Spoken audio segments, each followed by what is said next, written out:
revelar os melhores e mais leais aliados. E nós temos também aí o site onde foi tirada essa fábula.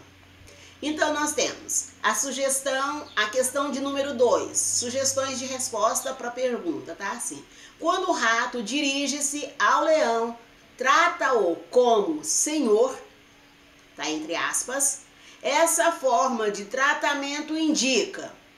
Lá no texto tá falando o que indica? Não, mas você ao ler o texto vai entender por que o rato chama o leão de senhor.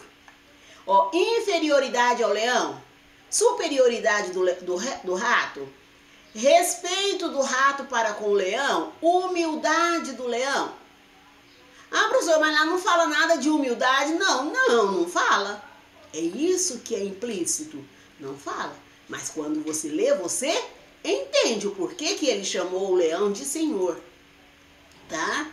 Então, a questão tá assim, próximo, leia a reportagem da revista Recreio para responder as questões 3, 4 e 5. Dentes limpinhos. Olha, essa história é interessante, prestem atenção. As primeiras escovas de dentes surgiram na China por volta de 1498. Tá? Não era nem era proclamado o descobrimento do Brasil, né? Mas já tinha gente aqui, a gente fala disso, mas foi em 1500, aqui ainda faltava 2 anos, né? Eram feitas de pelos de porco, trançado em varinhas de bambu. Essas cerdas foram trocadas depois por pelos de cavalo, que não eram ainda o material ideal, pois juntavam umidade e criavam mofo. Que ruim, né?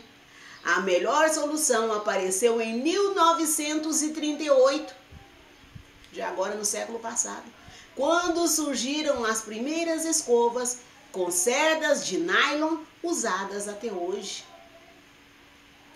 Também está aqui a fonte na revista Recreio, número 177, 31 de julho de 2003, página 26, editora Abril. A reportagem é mais nova do que todo o acontecimento, mas ainda assim já é velha, porque é 2003, né? Então vamos lá, questão. A questão de número 3, fala assim: as escovas de hoje são feitas de... Aqui falou alguma coisa das escovas de hoje?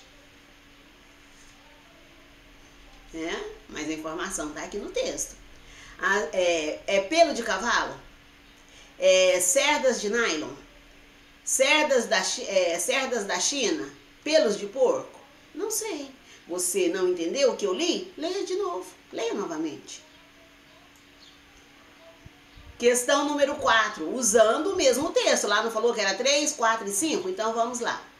Segundo o texto, as escovas de pelo de cavalo foram substituídas pelas de nylon. Por quê? Havia pouco matéria-prima? Os pelos de cavalo eram anti-higiênicos? Os pelos de cavalo causavam dor nas gengivas? Os pelos de cavalo juntavam umidade e criavam mofo? Esta informação está explícita, diferente da anterior, né? Então vamos para a questão de número 5, que também é desse texto. A ideia central do texto é utilidade dos animais, higiene dental, pelos de animais, invenção da escova de dente. Não está explícito, né? Mas você é capaz de responder. Vamos então para o número 6. Leia o texto abaixo para responder a questão 6. O Brasil no Polo Sul. Foi no verão de 1982 para 1983 que os brasileiros fizeram as primeiras pesquisas científicas na Antártica. Por lá, a temperatura no verão é mais amena, em média 0 grau centígrado. Os brasileiros viajaram nos aviões oceanógrafos Barão de Tefé, da Marinha, e professor W. Besnardi, da Universidade de São Paulo. Era o início do PROANTAR, o PROANTAR, Programa Antártico Brasileiro. No verão seguinte, começa a funcionar a Estação Antártica Comandante Ferraz, que abriga os pesquisadores brasileiros no continente gelado. Localizada na ilha Rei George, no arquipélago Shetland do Sul, ela funciona até hoje quase como se fosse uma cidadezinha. Existem alojamentos, laboratórios, salas de estar, cozinha, ginásio de esportes, biblioteca, sala de comunicação e lugar para o pouso de helicóptero. Almanaque Recreio. No nosso livro tem essa informação, mostra lá o acampamento, né? E ainda falei para vocês que ia reinaugurar porque a estação pegou fogo um tempo atrás, nós falamos disso. Então tá aí a informação. Então nós temos agora a questão. No trecho, no verão seguinte, começou a funcionar a Estação Antártica Comandante Ferraz. A palavra destacada indica, a palavra destacada é estação. Prestem atenção, estação. Por que eu tô falando isso? Porque quando a gente faz o formulário, ele não aceita essas coisas. Eu tentei fazer letra diferente, ele não pega só aquela letra. Eu tentei colocar em negrito, ele não pega só aquela letra. Então, as maneiras que eu tentei, ele não pega. Mas a palavra destacada é estação, ok? Então, estamos aí. Ó, as 4 estações do ano. Ele quer falar de estação para falar da primavera, verão, outono, inverno? É isso que fala no texto? Não. O local que abriga os pesquisadores, é disso que ele está falando? A próxima parada do metrô? O inverno no Polo Sul? É alguma coisa dessa que ele está falando para nós? Então vamos para a questão 7. Temos aí uma tirinha. Às vezes eu tenho a impressão de que a bateria dele não acaba. E aí temos a fonte de onde foi tirada essa imagem, tá assim. Uma das definições da palavra bateria é associações de pilhas ou acumuladores elétricos. É o que nós estamos vendo em ciências, né? Considerando a leitura do texto, responda. O texto para eles aqui, gente, é a tirinha, tá? Qual o sentido da palavra bateria na tirinha, levando em conta o contexto em que foi empregada? Associação de pilhas ou condutores elétricos, é disso que ele está falando? Fonte de voltagem contínua, conjunto de instrumentos de percussão ou energia de exposição. Quando você olhar a tirinha, você vai entender. Eu não sei se você está com o seu formulário aberto, mas é disso que nós estamos falando, tá? Então, nós temos a questão número 8, né, que é a última nossa aí. Leia o texto. Yoshiko era apenas uma criança quando saiu do Japão, sua terra natal.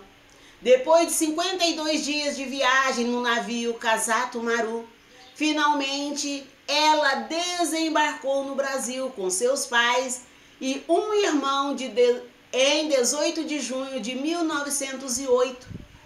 No mesmo navio havia outras 164 famílias japonesas, todas em busca de trabalho e melhor condição de vida.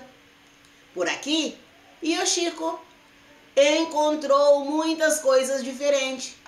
Estranhou a comida, a língua, as roupas, o clima, mas o jeito era encarar o trabalho nas lavouras de café e ajuntar dinheiro logo para regressar ao Japão.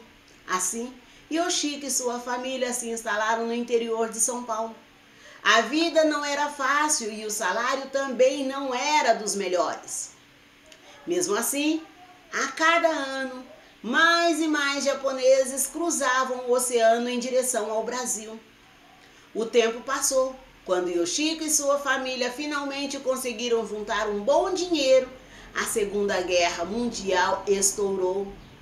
Aí tudo ficou mais difícil. O jeito foi continuar no Brasil por mais uns anos. Só que, com o fim da guerra em 1942, já não fazia mais sentido voltar para o Japão. Yoshiko conheceu uns outros imigrantes japoneses e se casou, formando sua família no Brasil. Nos anos 60, os filhos de Yoshiko decidiram se mudar para a cidade grande para estudar. Com outros filhos de imigrantes também tomaram essa decisão. Cidades como São Paulo ficaram lotadas de japoneses, principalmente no bairro da Liberdade. É por isso que no Japão eles acham que no Brasil só tem japonês e pessoas descendentes de japonês, porque aqui é a maior colônia japonesa fora do Japão. É o lugar no mundo que tem mais japonês que não seja no Japão, né? Quando eu tive lá, no período que eu morei lá, eles não conformavam que eu era brasileira. Negra, eles falavam assim, americana? Aí eu, não, Badirudin. Aí a menina me explicou, Kátia, porque eles acham que no Brasil ou é japonês, ou é descendente de japonês ou é japonês. Porque foi muita gente que veio. E eles comemoraram em 2008, comemoraram 100 anos da imigração japonesa. Tá? Fizeram moeda especial. É bem interessante o tema, tá? Tem revista, né, dessa comemoração. Então vamos aqui. O assunto principal do texto é a culinária japonesa e brasileira. A viagem de Kasato Maru, a viagem no Kasato Maru, né? Porque Kasato Maru é o navio que fez a primeira travessia. A imigração japonesa, o retorno de Yoshiko ao Japão, ela nem retornou, né? Então, do que fala esse texto? Questão de número 9. Não dei e acabou aí a nossa atividade complementar da língua portuguesa. Para a aula de hoje é só. Eu estou aqui. Qualquer coisa, me liga. Entra no chat da Conexão Escola. Coloca no zap. Eu estou aqui. Tá? Até daqui a pouco com a nossa aula de matemática. Tchauzinho.